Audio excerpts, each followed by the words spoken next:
से वोट की अपील करी।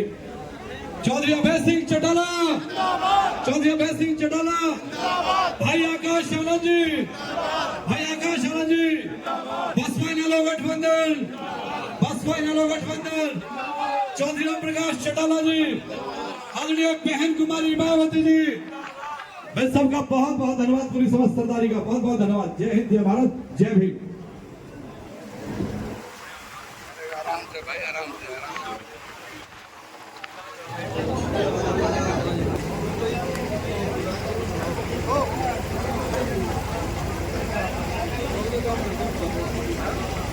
जय भीम साथियों, जैसे कि आप जानते हैं कि आज हमारे सबके बीच में हमारे चीफ गेस्ट और हरियाणा प्रदेश के होने वाले मुख्यमंत्री चौधरी अभय सिंह चौटाला जी हम सबके बीच में आज मौजूद हैं। तो आप सबसे दरखास्त करेंगे कि एक बार जोरदार तालियों से श्री अभय सिंह चौटाला जी का स्वागत करें। साथियों, मैं अपनी बात आप सबके बीच में रखने से पहले मैं अपने सभी संतों, गुरुओं, महापुरुषों को, जिसमें खासकर महात्मा ज्योतिबा फूले, छत्रपति शाहू जी महाराज, नारायण गुरु, पेरियार रामास्वामी जी, बाबा साहब डॉक्टर भीमराव अंबेडकर जी एवं मान्यवर साहब श्री कांशीराम जी को नमन करता हूं।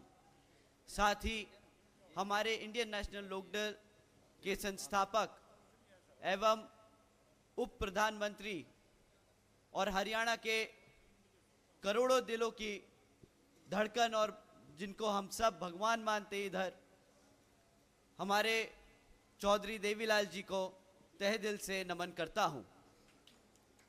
साथियों, बहुजन समाज पार्टी की राष्ट्रीय अध्यक्ष, उत्तर प्रदेश की चार बार रही मुख्यमंत्री व पूर्व सांसद, आदरणीय बहन जी के नाम से लोकप्रिय, मैं आदरणीय बहन कुमारी मायावती जी का भी तहे दिल से आभार प्रकट करता हूं। साथ ही हमारे इंडियन नेशनल लोकदल के राष्ट्रीय अध्यक्ष चौधरी ओम प्रकाश चौटाला जी का भी तहे दिल से आभार प्रकट करता हूं। साथियों, जब हमारे सीनियर इस मीटिंग में मौजूद हैं तो आप लोगों के बीच में मैं शॉर्ट में अपनी बात रखना चाहूँगा और ज़्यादा से ज़्यादा समय हमारे होने वाले मुख्यमंत्री जी को देना चाहूँगा। साथियों, जैसा कि आप सब जानते हैं कि अब चुनाव में सिर्फ 3-4 दिन बचे हैं। आपका वोटिंग का दिन 5 तारीख का है, तो आप लोग 5 तारीख को अगर ये 10 साल की गुलामी से मुक्ति चाहते हैं, आप 10 साल की अपने भविष्य, अपने बच्चों की जो पढ़ाई लिखाई को रोका गया है उससे मुक्ति चाहते हैं, उन सब से आप निजात चाहना चाहते हैं, अगर आप चाहते हैं कि आपके बच्चों को, आपके युवा साथियों को, आपके बच्चों को रोजगार मिले, वो अपने पैरों पर खड़ा होकर कमाए, आपका नाम रोशन करे, तो मैं चाहूँगा कि इस 5 तारीख को आप इंडियन नेशनल लोकदल और बहुजन समाज पार्टी के सामने वाला जो चुनाव चिन्ह, जो यहाँ पर आपके विधानसभा में हाथी का चुनाव चिन्ह, जिसके सिंबल पर यहाँ पर आपके भाई सुंदर भड़ाना जी लड़ रहे हैं, तो उनको भारी मतों से वोट डालकर यहाँ पे जिताने का काम करें। साथियों, क्योंकि अब समय बहुत कम बचा है, मैं दरखास्त करूंगा कि मैं अपनी बात यही समाप्त करूंगा और अपना बाकी सारा समय हमारे होने वाले मुख्यमंत्री श्री अभय सिंह चौटाला जी को देना चाहूंगा। जय भीम, जय भारत। 5 तारीख को हरियाणा की विधानसभा का चुनाव है। आज प्रचार का आखिरी दिन है और आज के आखिरी दिन के प्रचार में मैं आप लोगों से वोट की अपील करने के लिए आया हूं, आपसे निवेदन करने आया हूं। इस अलीपुर गांव से कोई आज का नाता नहीं है। अलीपुर गांव से तो 3 पीढ़ियों का रिश्ता है। चौधरी देवीलाल तो आखिरी समय में भी आपके अलीपुर गांव में होकर के गए थे।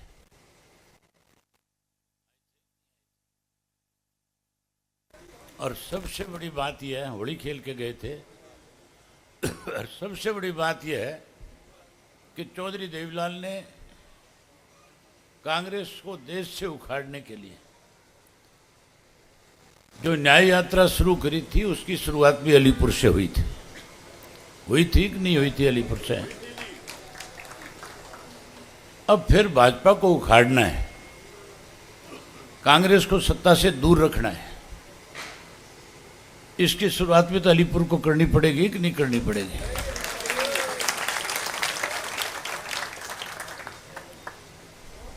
साथियों, 10 साल तक कांग्रेस पार्टी का राज इस प्रदेश में रहा और उसके बाद 10 साल से भाजपा सत्ता में आ गई। इन 20 वर्षों में सत्ता जो है वो कहीं ना कहीं सिमट करके रह जाती थी।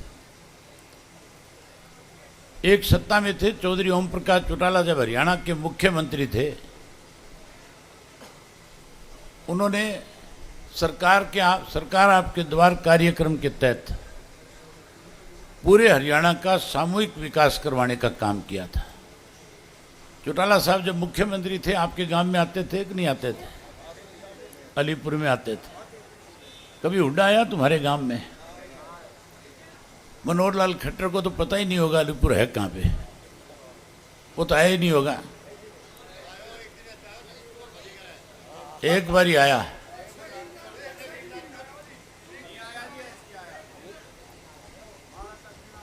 आपसे अगर किसी का लगाव था, किसी का विशेष संबंध था, तो या तो चौधरी देवीलाल जी का था।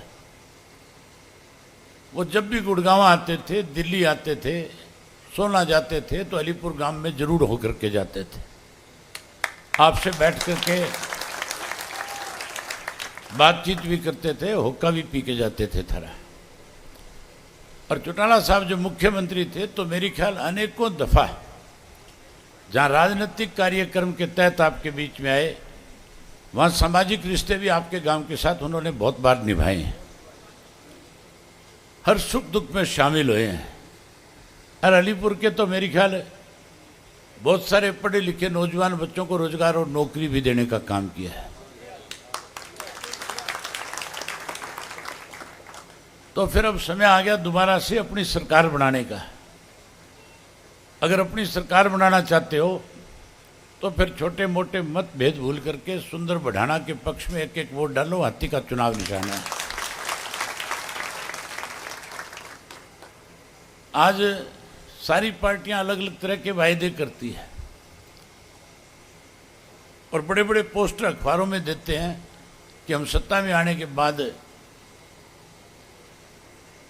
आपके साथ किए हुए वायदों को पूरा करेंगे। मैं पिछले 3-4 दिन से अखबार जब देखता हूं तो अखबार के फ्रंट पेज के ऊपर कभी कांग्रेस की तरफ से वायदों की लिस्ट आती है, कभी भाजपा की तरफ से आती है। ये केवल पोस्टर दिखा करके आपका वोट लेना चाहते हैं। वायदे अगर किसी ने पूरे किए तो चौधरी देवीलाल ने किए थे, या उत्तर प्रदेश में बहन मायावती ने किए।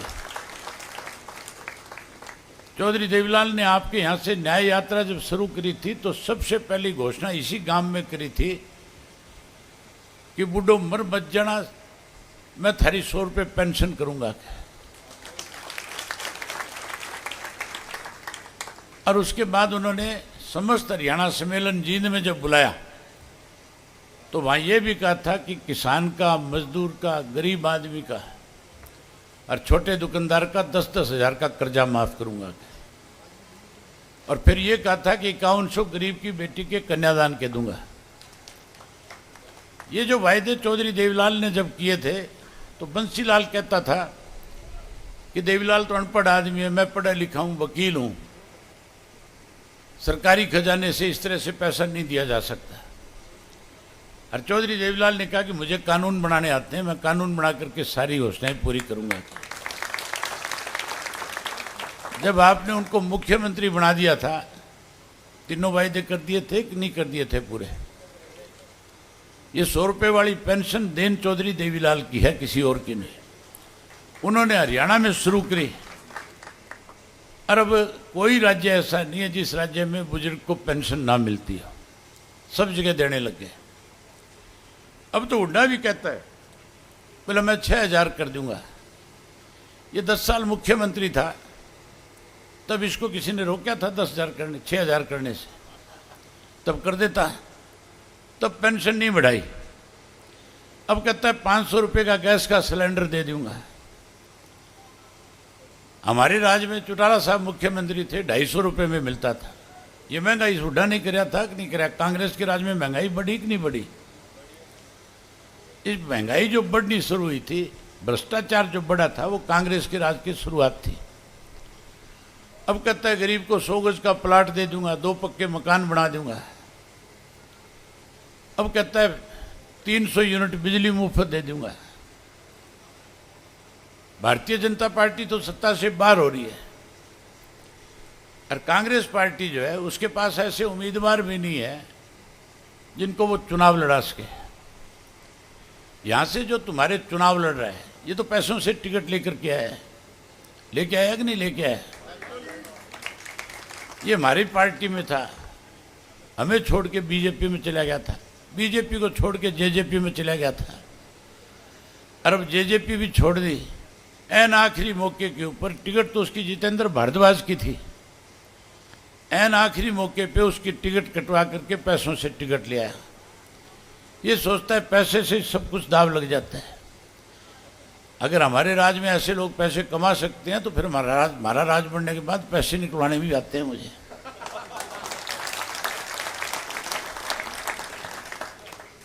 तो ये जो पैसे का दिखावा करके वोट लेना चाहते हैं, ऐसे लोगों को सबक मिलना चाहिए। मान के चलो, जो पैसे से टिकट ले आएगा वो कभी तुम्हारा नहीं होगा। इसका तो काम सारा दिन खरीद फरोख्त का है कि नहीं है? जमीनें खरीदता है और बेचता है। ये थारे गांव में वोट मांगने नहीं आ रहे, ये तो थारी जमीनें देखने आ रहे हैं भी कौन से की जमीन सड़क के साथ लगे। इनसे बचना सबसे, और अपना राज बनाना, ताकि जब आपका राज बने तो फिर आपको और ज़्यादा सुविधाएं मिल सके। हम दोनों पार्टियों के लोगों ने बैठ कर के फैसला किया है कि हरियाणा प्रदेश के लोगों के सामने आज बहुत सारी दिक्कतें, उनको दूर करने के लिए उनको सुविधाएं देनी चाहिए। चौधरी देवीलाल ने भी तो गांव-गांव में घूम करके देखा था कि लोगों की क्या क्या समस्या है, और मुझे भी पिछले 2 साल से हर गांव में जाने का मौका मिला है।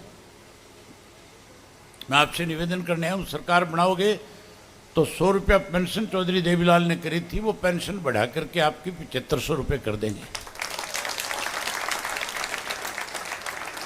आपको जो बात मैं कह रहा हूं, मेरी बात पे भरोसा है कि नहीं है?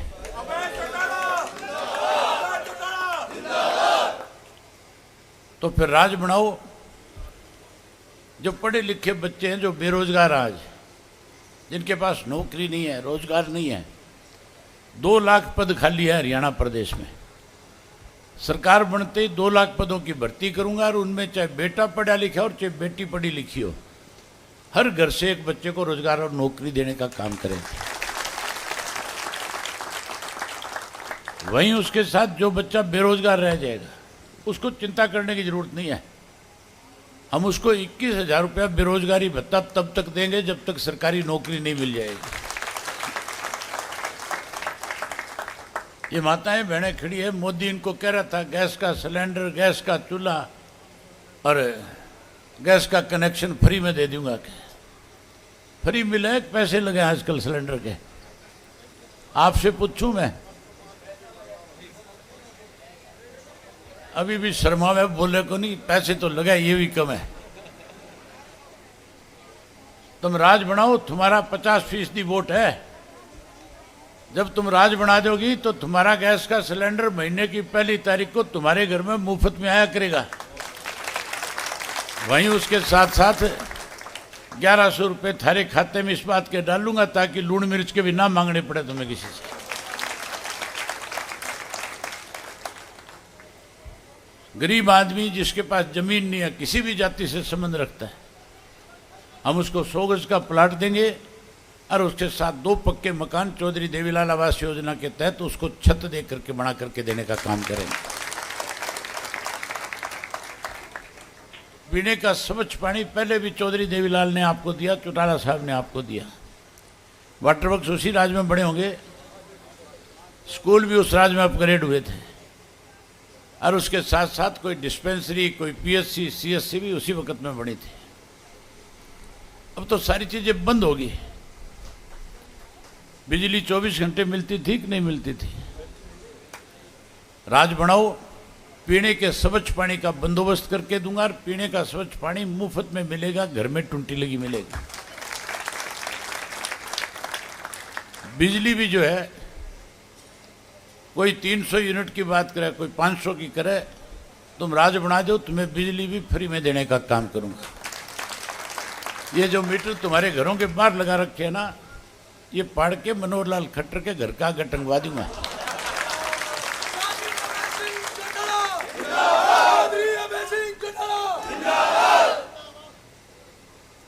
मुझे ऐसे पत्रकार साथियों ने पूछा, बिजली कैसे मुफ्त कर देगा?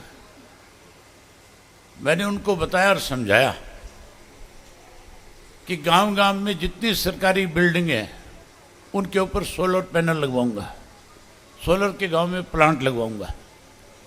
जब प्लांट लग जाएंगे तो उन्हीं प्लांट से गांव को सारे को मुफ्त बिजली सप्लाई करवा दूंगा। हो जाएगी कि नहीं हो जाएगी?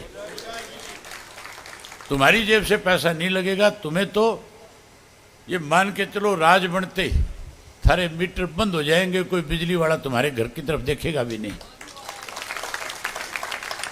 उसके साथ साथ हम शिक्षा का अच्छा प्रबंध करेंगे, अच्छे स्कूल बनाएंगे।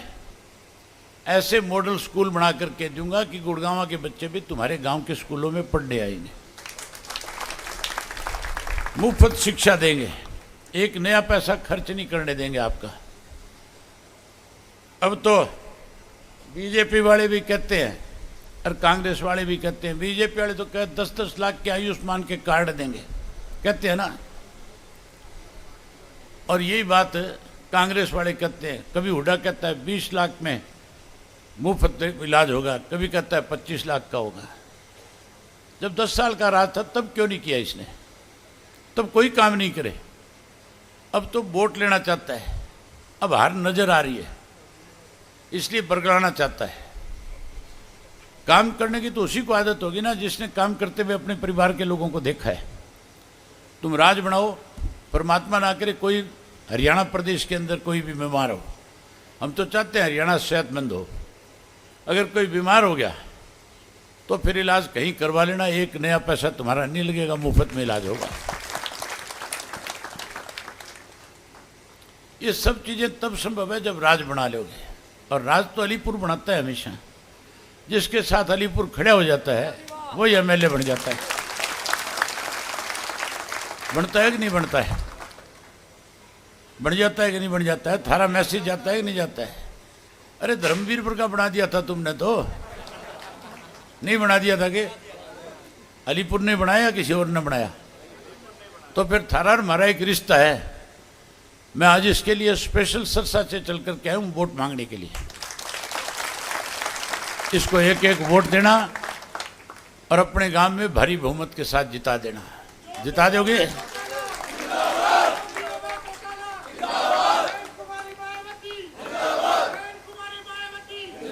एमएलए तुम बना दो और मंत्री मैं बना के भेज दूंगा ताकि थारी सेवा करेगा।